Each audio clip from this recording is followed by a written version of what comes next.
Lesson 134, Stem and Leaf Plots.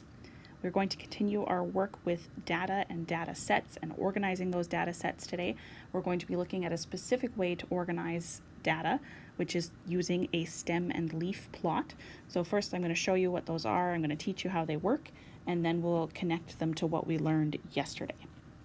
So first of all, stem and leaf plot. It's really just a shorter way to write out a set of data. Okay, and here's an example of a very small stem and leaf plot. Now, a stem and leaf plot is really just a line with numbers on either side of it. The numbers on the left-hand side, the stem side, are representing the numbers that go in the tens place. Think back to your place value. The leaf side, on the right side, those numbers are the numbers that would be in the ones place. So for our first part here, right at the top, we have 0 tens. There are no tens, but there are 7 ones. So that first number is a 7. Okay, 0 in the tens place, but 7 in the ones place. That's just the number 7. Our second one, we have a 1 in the tens place, and then a 2 in the ones place. That's representing a 12. All right, so that's pretty simple when you've only got one thing going on. However, when we get to our last row here, it gets a little bit trickier, but not too tricky. What you have is a 2 in the tens place.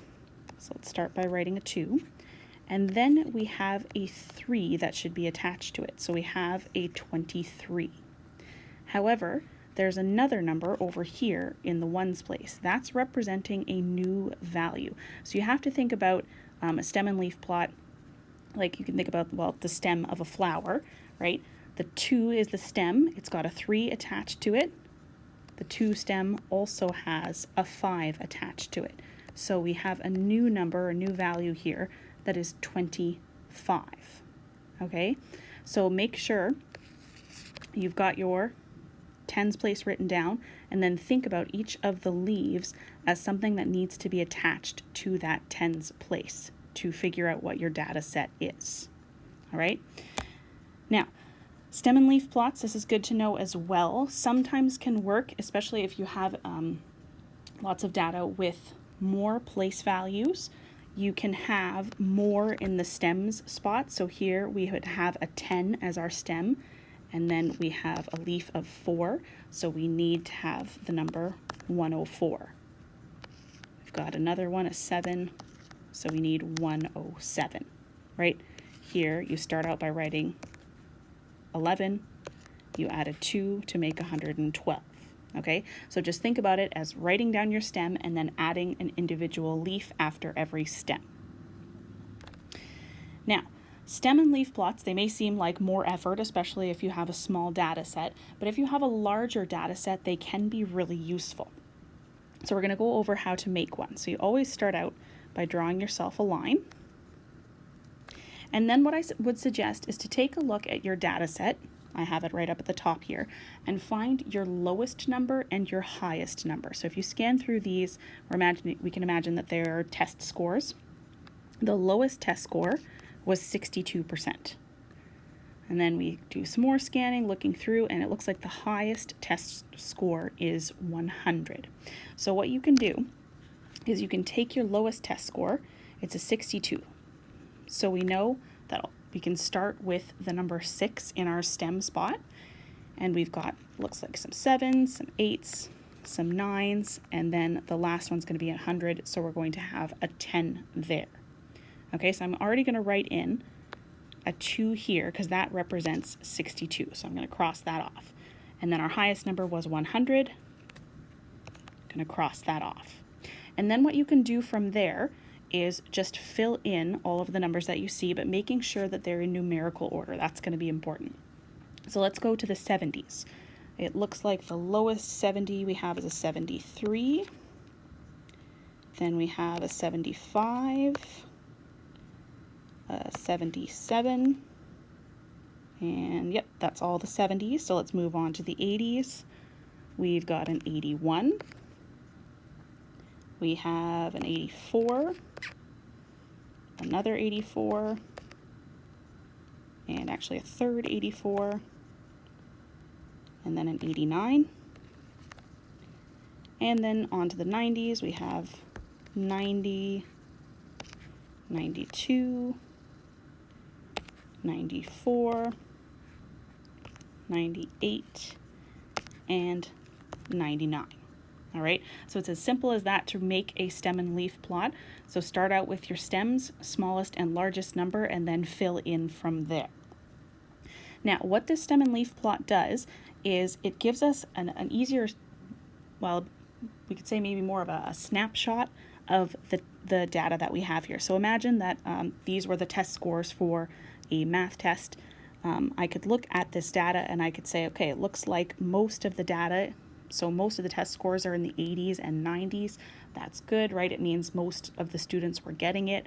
It looks like there were a couple who weren't quite understanding or maybe forgot to study, right? 62, low 70s. Maybe we need to do some more work there. But this is letting me know that most of the students were getting it, so that's good. Now, let's connect it to what we learned yesterday of median, mode, range, and mean. All right, now, stem and leaf plots make range really easy because you can clearly see the lowest and the highest numbers, just your top and bottom numbers. So you just do 100 minus your 62, you know your range is 38. That's simple enough to do. It is also very simple with stem and leaf plots to see what the mode is, right? Because you can take a quick glance and notice we've got all these 84s here. So we can very quickly look at this. Notice we've got 3 84s, that's very clearly the mode. So it's handy for that as well. The median, it works, I suppose similar to if you were to just write out your numbers all in a line. But you could think, I think I put 15 numbers here. So the 8th number would be the middle one. So all you have to do is count to yourself 1, 2, 3, 4, 5, 6, 7, 8. 84 is our median. All right, so we found out the range was, what did I do now? I said 38. The mode was 84. The median also 84. And then for the mean, it's not really a shortcut to have it on the stem and leaf plot. It's probably about the same amount of time. You just take all the numbers and add them up. But once you're quick at reading the stem and leaf plots, it should take you about the same amount of time. All right, so you can use stem and leaf plots to do all those 4 things that we were learning yesterday. Now, there's one word of warning I should give you. If you are doing the median, maybe switch colors here. If you are finding the median of a data set that has an even number of numbers, like this one, right? We've got 4 different numbers here. If you're just looking at the stem and leaf plot, you think to yourself, okay, the middle numbers would be these ones. Don't be tempted to just do 2 plus 3 and then divide it by 2. That will not get you the median. The median is actually between 12 and 23. So you'd have to do 12 plus 23 and then divide that by 2. So don't just look at the leaves. Make sure that you are thinking about them as total values, and then you shouldn't run into any problems. So that's how stem and leaf plots work. For today's exercises, you're going to have to draw your own. You're going to have to read them, and then just work with some of the same things we were learning yesterday: mean, median, mode, and range. And that's it.